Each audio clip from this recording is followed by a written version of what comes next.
آپ کا مختصر سا تعارف کیا ہے کہ آپ کا نام عثمان اور کنیت جو ہے ابو عبداللہ، ابو احمد، اور لقب جو ہے وہ ذوالقرنین، اور والد کا نام عفان اور والدہ کا نام اروا تھا، اور آپ نے جو اسلام قبول کیا وہ چوتھے نمبر پر اسلام قبول کیا۔ آپ سے پہلے 3 شخصیات اسلام قبول کر چکی تھی، ان میں سے ایک کا نام سیدنا صدیق اکبر، دوسری جو ہے وہ تمام مومنین کی ماں اماں خدیجہ الکبریٰ، اور تیسرے علی المرتضیٰ شیر خدا کرم اللہ تعالیٰ وجہہ الکریم ہے۔ اور آپ نے سیدنا صدیق اکبر رضی اللہ تعالیٰ عنہ کی تحریک پر، انفرادی کوشش پر اسلام قبول کیا۔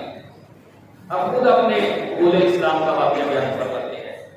آپ ارشاد فرماتے ہیں میں اپنے گھر سے نکلا اور اپنی خالہ کے گھر جا رہا تھا، اور میری خالہ کا نام سعدا، میں وہاں گیا اور میری خالہ جو ہے وہ بڑی عبادت گزار، پرہیزگار، پرانی کتابوں کی عالمہ تھی، تورات، زبور، انجیل، یہ سب کو بڑی مہارت کے ساتھ جاننے والی تھی۔ میں وہاں بیٹھا تھا، میرے بیٹھنے سے پہلے چند لوگ بیٹھے گفتگو کر رہے تھے، اور آقا کریم علیہ السلام کی نبوت کے متعلق بات چل رہی تھی۔ کچھ لوگ جھٹلا رہے تھے، کچھ لوگ کہہ رہے تھے وہ سچے ہیں۔ تو کہتے ہیں میری خالہ جو وہ بولی کہنے لگی توجہ تو کرو، جب سے میں دیکھ رہی ہوں اور میرے ساتھ سارے مکے کے لوگ بھی دیکھ رہے ہیں، کبھی زندگی میں انہوں نے جھوٹ نہیں بولا، ہمارے درمیان وہ ساتھی مشہور ہیں یہ سچ بولنے والے۔ توجہ کرو کہ جو بندہ بندوں کے ساتھ جھوٹ نہیں بولتا وہ رب کے معاملے میں کیسے جھوٹ بول سکتا ہے؟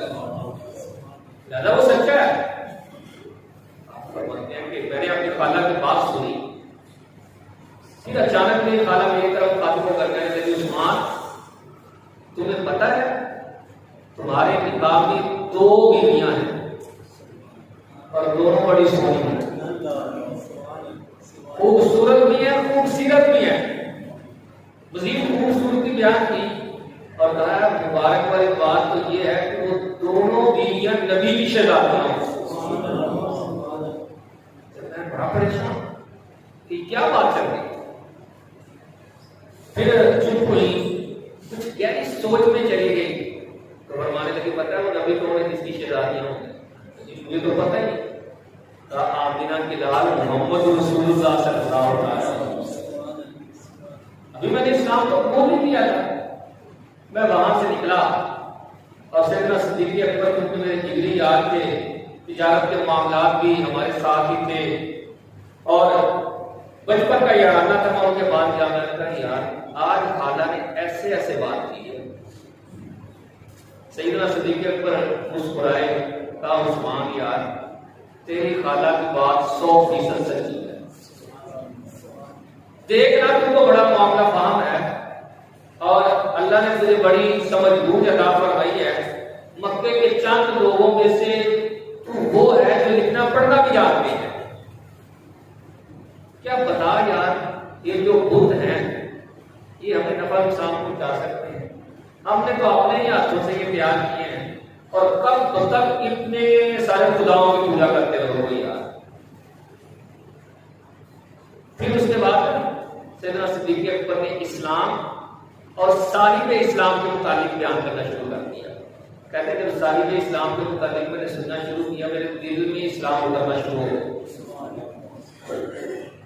ایک مرتبہ میرے دل نے کہا عثمان اسلام قبول کر لو،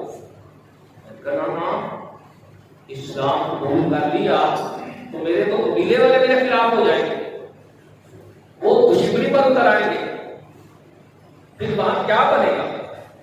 میں اسی ششوپن میں تھا، اسلام قبول کروں اسلام قبول نہ کروں۔ اتنے میں کیا ہوا کہ آقا کریم علیہ السلام اور مولا کائنات دونوں جو ہے وہ ہمارے پاس تشریف لے آئے،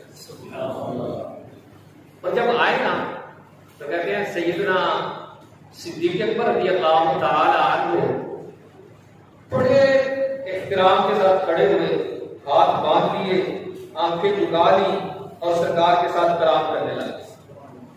میں نے محبت کا یہ انداز پہلی دفعہ دیکھا تھا، اور یہ تعظیم میں نے پہلی مرتبہ دیکھی میرے دل کے اندر محبت آ کے ہونا شروع ہو گئی. پھر اچانک سرکار نے ایک طرف منہ کیا اور ارشاد فرمایا عثمان کب تک ان خداؤں کو بھولتے رہو گے؟ چھوڑ دو، جنت کی مہمانی تمہارا انتظار کر رہی ہے. کہتا ہے کہ میں نے عرض کی کہ آپ کس مقام پر ہیں؟ تو سرکار نے فرمایا لا الہ الا اللہ محمد رسول اللہ. آپ فرماتے ہیں میں نے عرض کی کہ مزید کچھ وضاحت فرما دیں. تو آقا کریم علیہ السلام نے قرآن کی تلاوت سورۃ الذاریات کی بعد آیتوں کی تلاوت فرمائی. آپ صبر کریں نا ذرا کہ جب قرآن کو صاحب قرآن پڑھے تو پھر کیا ہوگا. اب صاحب قرآن پڑھ رہا ہے اور سیدنا عثمان غنی سن رہے ہیں. آپ فرماتے ہیں کہ تلاوت قرآن ختم نہیں ہوئی تھی، میرے دل میں مکمل اسلام داخل ہوا. ادھر تلاوت ختم ہوئی، ادھر میں نے ہاتھ بڑھائے اور عرض کیا اللہ کے سب محبوب آپ ہاتھ بڑھائیں، آپ کے ہاتھوں میں ہاتھ دے کر قیامت تک کے لیے خوش نصیبوں میں شامل ہونا چاہتا. اس طرح میں نے اسلام قبول کیا. اور یاد رکھیں آقا کریم علیہ السلام کسی کو ایک مرتبہ بھی جنت کی بشارت دے دیں تو وہ یقیناً جنتی ہے. کیونکہ آقا کریم علیہ السلام کی جو زبان ہے نا وہ دیکھا جائے تو وہ رب کا کلام ہے.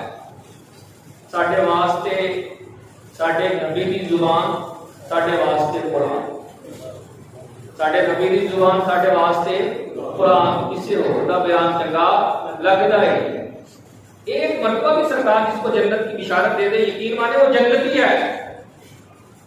سیدنا عثمان غنی وہ خوش قسمت صحابی ہیں جنہیں آمینہ کے لال نے 11 مرتبہ جنتی ہونے کی بشارت دی. مقدس مرتبہ سرکار سے جنت خریدی ہے.